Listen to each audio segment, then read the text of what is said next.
د ننګرهار په چیرګام ولسوالۍ کې د ملک عبدالکریم او شیر علي کورنیو ترمنځ د څه د پاسه 3 لسیزو دښمنۍ ختمه او یو بل ته سره غاړه غړۍ شول.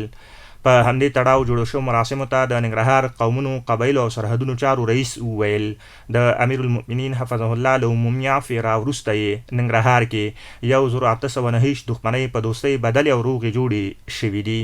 تر دې وخته پورې الحمدلله ثم الحمدلله د قومي مشرانو، علما کرامو د دوی په توسط او په همکارۍ باندې چې موږ کې ګډون کړی، موږ شرکت کې کړی او موږ پکې هلې ځلې کړي دي. تقریبا چې دا 1800 او 29 فیصله کېږي. قومي مشران وایي د پچیراګام ولسوالۍ دغه 15 کلنه دښمنۍ د پټي پر سر پیدا شوې وه چې له دواړو لورو پکې 7 تنه وژل شوي او 2 ټپیان وو.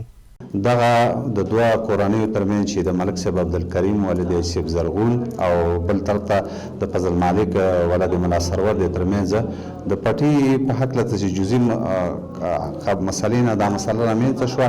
15 کاله مخکې الله جل شانه دغه مسله د نورو مسلو په شان حل کړه. دغه راز پخلا شوې کورنۍ وایي تیرې 3 لسیزې ورته له کړاوه ډکې او ډېرې سختې وې چې د قومي مخورو له هڅو وروسته یې سره پخلا شول او له دې وروسته به د ورورولۍ په فضا کې ژوند کوي. خپل خورایم او دو مړي ژوندي ته زه نه شم تللی، دو خادي ته زه نه شم تللی.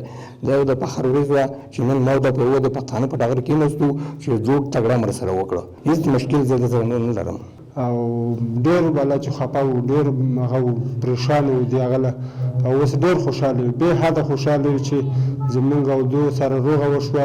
اخوا د پچیراګام مرستیال ولسوال وایي په دغه ولسوالۍ کې د امارات راتګ تر اوسه 18 روغې جوړې شوي دي.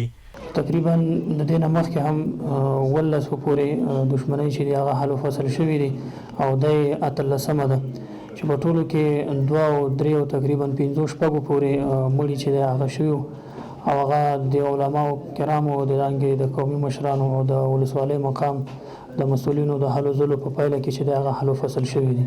د جرګې غړو په 10 مادهیزه پرېکړه لیک کې له دواړو لوري غوښتي چې د نورو کلیوالو په څېر به له یو بل سره مړی ژوندی کوي او که کوم لوری د جرګې له پرېکړې سرغړونه وکړي نو د جرګې غړو ته به 2 میلیونه افغانۍ د جریمې په ډول ورکوي.